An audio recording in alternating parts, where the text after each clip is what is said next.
After witnessing the violent rage shown by babies whenever deprived of an item they considered their own, Jean Piaget, a founding father of child psychology, observed something profound about human nature. Our sense of ownership emerges incredibly early. Why are we so clingy? There's a well-established phenomenon in psychology known as the endowment effect, where we value items much more highly just as soon as we own them. In one famous demonstration, students were given a choice between a coffee mug or a Swiss chocolate bar as a reward for helping out with research. Half chose the mug and half chose the chocolate. That is, they seemed to value the two rewards similarly. Other students were given a mug first and then a surprise chance to swap it for a chocolate bar, but only 11% wanted to. Yet another group started out with chocolate, and most preferred to keep it rather than swap. In other words, the students nearly always put greater value on whichever reward they started out with.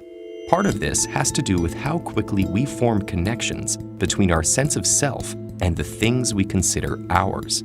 That can even be seen at the neural level. In one experiment, neuroscientists scanned participants' brains while they allocated various objects either to a basket labeled mine or another labeled Alex's.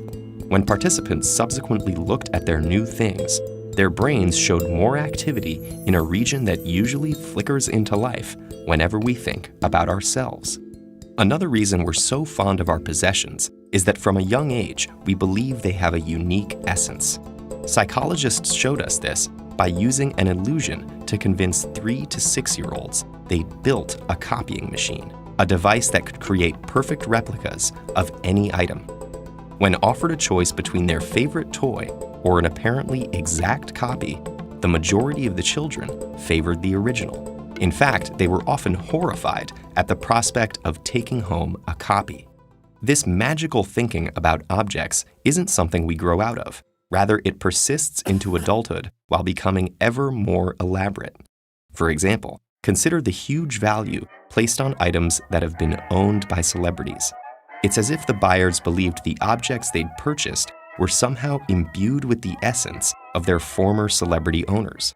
For similar reasons, many of us are reluctant to part with family heirlooms, which help us feel connected to lost loved ones. These beliefs can even alter our perception of the physical world and change our athletic abilities. Participants in a recent study were told they were using a golf putter once owned by the champion Ben Curtis. During the experiment, they perceived the hole as being about a centimeter larger than control participants using a standard putter, and they sank slightly more putts.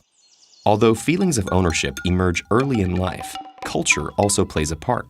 For example, it was recently discovered that Hadza people of northern Tanzania, who are isolated from modern culture, don't exhibit the endowment effect. That's possibly because they live in an egalitarian society where almost everything is shared. At the other extreme, sometimes our attachment to our things can go too far.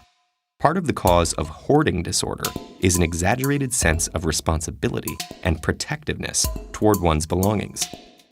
That's why people with this condition find it so difficult to throw anything away. What remains to be seen today is how the nature of our relationship with our possessions will change with the rise of digital technologies.